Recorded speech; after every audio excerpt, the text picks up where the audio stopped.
संपर्क कैसे हो गया कि 3 दिन में पटा लिया? संपर्क हम बाइक से गए थे इसका गांव में घूमने।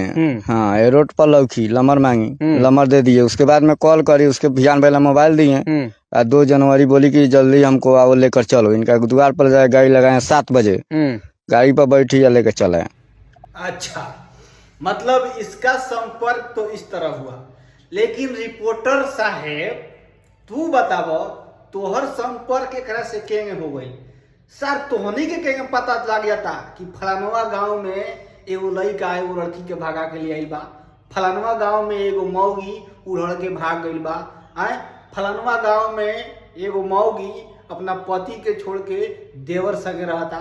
सर तोहनी के ही सब न्यूज के पता चल जाता है। बात तो सही है। सारा सोशल मीडिया पर जब देखा साला ये सब खबर कौन छौड़ा छौड़ी के भगा के ले आई, कौना के मेहरारू कौना संगे भाग गई, कौना के मेहरारू कौना संगे रहतिया, साला एकनी के ये सब खबर खाली मिलता। कहाँ से ये खबर उठा के ले आए तरह से, कहाँ से तो नहीं के संपर्क हो जाता रे साला?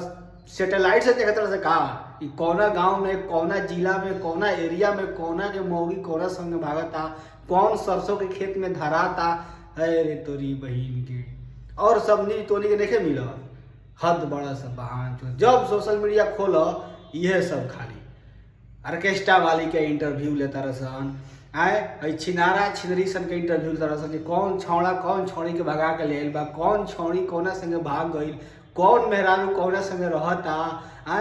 साला गजब बड़ा से रे यार, तोनी का मुद्दा कुछ नहीं मिलत न्यूज बनावे के। गजब हाल बा। ऐसा पत्रकार जहाँ ऐसा रिपोर्टर मिलत रह सुन भाई लोग पकड़ के निहुरा के। अच्छा